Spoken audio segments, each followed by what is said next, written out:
Dear student, এখন আমরা type 8 নিয়ে আলোচনা করব। টাইপ 8 এ যে এমসিকিউটা রাখা হয়েছে সেটা হচ্ছে আইসোটোপের ব্যবহার। এই আইসোটোপের ব্যবহার বইয়ে 3 ক্ষেত্রে দেখানো হয়েছে: কৃষি ক্ষেত্রে, চিকিৎসা ক্ষেত্রে ও বিদ্যুৎ উৎপাদনে। এই তিনটির মধ্যে এমসিকিউতে মোস্ট ইম্পর্টেন্ট হচ্ছে চিকিৎসা ক্ষেত্রে। তো চিকিৎসা ক্ষেত্রেও আবার আইসোটোপের ব্যবহার দুই ক্ষেত্রে লক্ষ্য করা যায়। প্রথমত হচ্ছে রোগ নির্ণয়ে ও দ্বিতীয়ত হচ্ছে রোগ নিরাময়ে। এখন আমরা জানবো রোগ নির্ণয়ে কোন আইসোটোপ ব্যবহার করা হয়।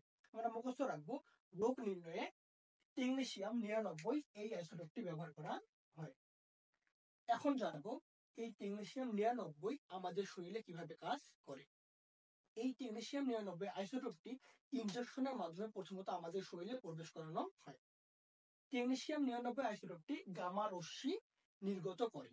এই গামা রশ্মি আমাদের শরীরের একটি নির্দিষ্ট স্থানে জমা হয়।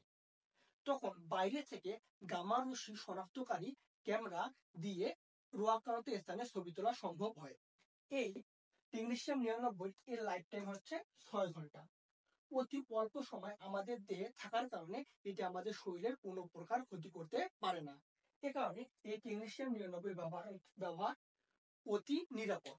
এরপর দেখব রোগ নিরাময়ে কোন কোন আইসোটোপ ব্যবহার করা হয়। এই রোমান 1 বলা হয়েছে টিউমারের উপস্থিতি নির্ণয় ও নিরাময়ে কোন আইসোটোপ ব্যবহার করা হয়? কোবার 60। আবার এই কোবার 60 এই আইসোটোপটি আবার ক্যান্সার আক্রান্ত কোষকে ধ্বংস করতে ব্যবহার করা হয়। তো কোবার 60 ব্যবহার হচ্ছে দুই ক্ষেত্রে।